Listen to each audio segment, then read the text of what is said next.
దేశంలోకి bullet train యుగం రాబోతోంది. వచ్చే ఏడాదికి మొదటి బుల్లెట్ ట్రైన్ పట్టాలెక్కబోతోంది.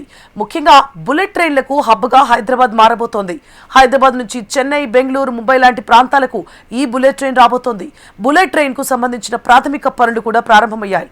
దేశ రవాణా వ్యవస్థను మరింత ఆధునికంగా మార్చే కీలక అడుగుగా ఈ విస్తరణ నిలిచే అవకాశం ఉంది.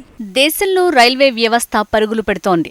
బొగ్గు ఇంజన్ల నుంచి ప్రారంభమై బుల్లెట్ ట్రైన్ కు చేరుకుంది. ప్రస్తుతం అహ్మదాబాద్, ముంబై మధ్య మొదటి బుల్లెట్ రైలు పనులు వేగంగా సాగుతున్నాయి. వీటితో పాటు ఇటీవల కేంద్రం 7 బుల్లెట్ ట్రైన్లను రాష్ట్రాలకు ప్రతిపాదించింది.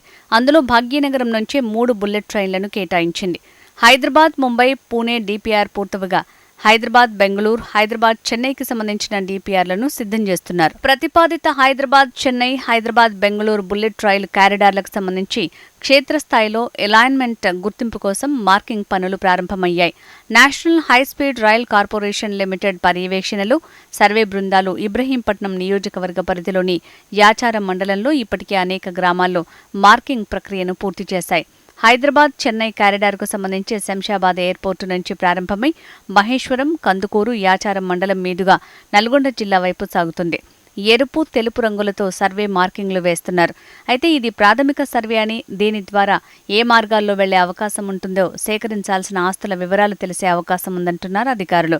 వీటన్నింటితో సిద్ధం చేసి డిపిఆర్ను రైల్వే శాఖకు పంపిస్తారు. అనంతరం రైల్వే శాఖ ఇందులో మార్పులు చేర్పులు చేసి గ్రీన్ సిగ్నల్ ఇస్తుంది. ఈ గ్రౌండ్ సర్వే పూర్తిగా ముగిసిన తర్వాత తుది రూట్ మ్యాప్, స్టేషన్లు ఎక్కడెక్కడొస్తాయి, భూసేకరణకు సంబంధించిన పూర్తి నోటిఫికేషన్ వివరాలపై క్లారిటీ రానుంది.